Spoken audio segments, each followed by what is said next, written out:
que a Ele realmente é digno de toda honra e toda glória.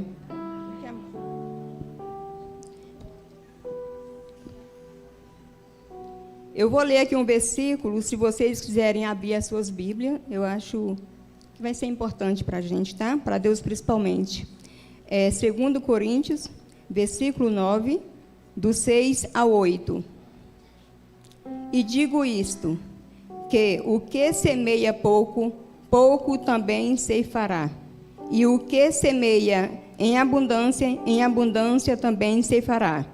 Cada um contribua segundo propôs o seu coração, não com tristeza ou por necessidade, porque Deus ama ao que dá com alegria, e Deus é poderoso para tornar abundante em vós toda graça, a fim de que, tendo sempre em tudo toda suficiência, superabundez em toda boa obra.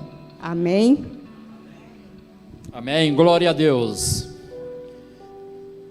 Eu quero compartilhar também um pouco dessa palavra, né? Então, eu assimilo assim, o agricultor, 3 tipos de agricultor, né?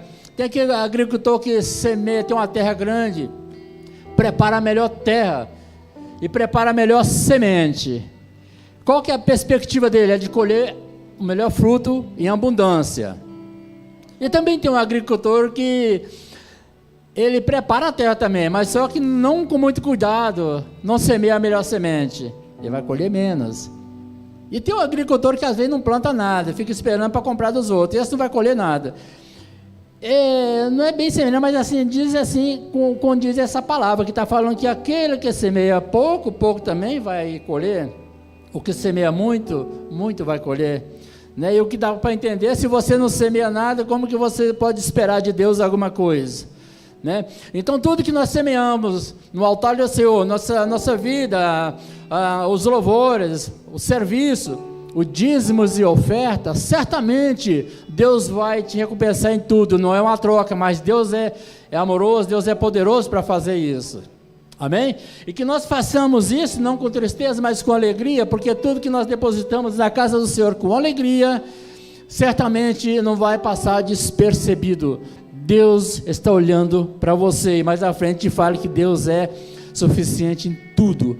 Então, o que nós possamos entender? Descansa no Senhor, façamos a nossa parte no altar do Senhor, seja a nossa oferta, seja nos dízimos, seja no louvor, seja no serviço, e descansa, porque muitas das vezes a gente faz algo por Senhor, mas não descansa, e fica assim até ansioso para receber uma resposta. A resposta vem, mas no tempo de Deus, não no nosso. Amém? E que Deus possa abençoar cada um grandemente, que Deus possa assim trazer paz no seu coração para você dar o melhor de Deus. Mais à frente eu retornarei para falar em poucas palavras algo mais. Agora a minha querida esposa Francisca, ela vai dar um testemunho, que o testemunho é muito bom também, para edificar a igreja, para ver o que Deus está fazendo no nosso meio. E se você tem algo que Deus fez, não fica só para você, vem compartilhar para a igreja, né? Para que os irmãos, a igreja, vejam o que Deus pode fazer. Amém? Amém, irmãos? Mais uma vez vou falar aqui, vou ser bem sucinto nas minhas palavras. Eu trabalhei em uma empresa, uma multinacional, chamada Claro SA, por quase 14 anos. E eu fui desligada em novembro de 2020.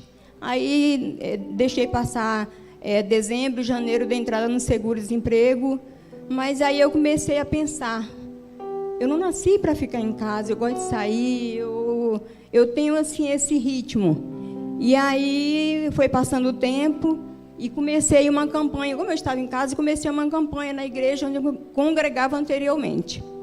E eu ia lá toda quarta-feira. E uma bela quarta-feira tinha um pastor assim, mais ou menos do meu tamanho. E esse homem, ele deu uma palavra, mas tão assim, sabe, motivadora, uma palavra que não tinha como você não sair dali avivada, com o Espírito Santo ali. E eu falei, meu Deus, e ele fez um desafio. Você é aquele que você pensa. Você tem que acreditar que Deus pode. E eu saí dali pilhada, igual ela falou aqui agora. Eu saí pilhada, sabe? É como se eu tivesse asa. Aí eu cheguei em casa refletindo sobre aquilo. E eu conversei com Deus, sentei e falei: Deus, vamos conversar? Vamos. E eu falei assim: Deus, determinei um prazo para Deus fazer algo na minha vida profissional.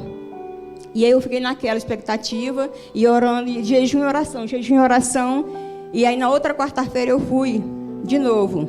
Só que o tempo já estava se esgotando.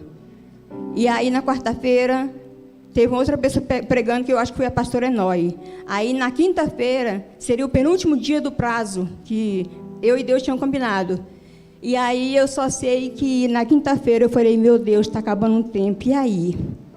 Eu só sei que no condomínio tem uma amiga minha, eu andando no condomínio, ela parou para conversar comigo, ela chegou e falou assim para mim: Fran, você ainda está parada? Eu falei assim: estou. Aí o marido dela estava na academia, chegou e ela falou assim para o marido: fulano, vê alguma coisa para a Fran, ela está parada ainda. Aí ele falou: ah, é, Fran? Aí eu falei: sim. E ele: tá, eu vejo alguma coisa, vou ver alguma coisa. Mas assim, foi aquele eu vou ver alguma coisa que não me convenceu muito, né? Mas, enfim, eu estava confiando em Deus, porque o Deus, Ele que cuida, né? Ele ordena, ainda que a pessoa não queira, mas Deus, Ele faz criar vaga, Ele faz acontecer algo que não era para acontecer. O impossível, Ele faz acontecer.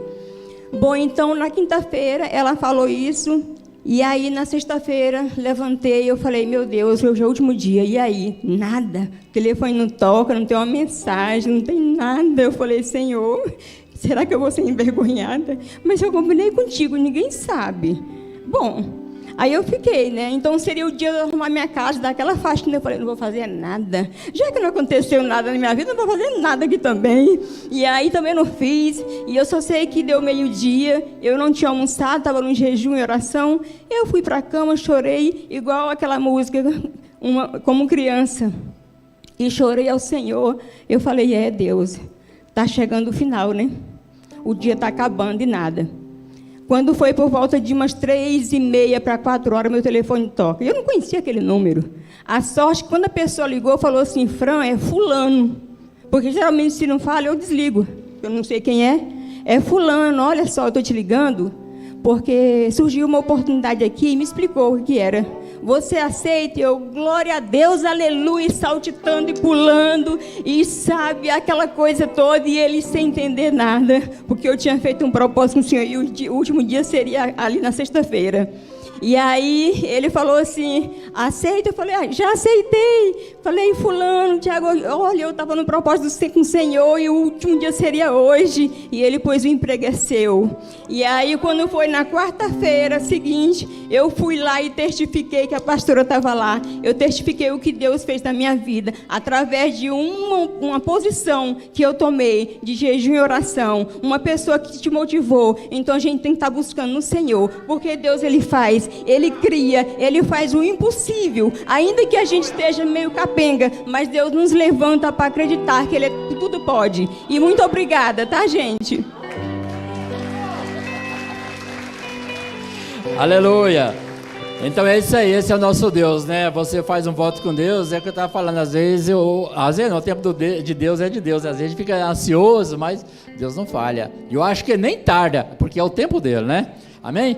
Então tá, nesse momento, você pega aí, que está na frente do seu banco aí, atrás do seu banco aí, pega o envelope, coloca aí seu dízimo e a sua oferta, fique de pé por gentileza. Você em casa também pode fazer o mesmo, onde você estiver, aqui no Brasil, fora do Brasil, faça a sua oferta de amor através do QR Code do CNPJ da igreja. E com certeza Deus já abençoou, amém?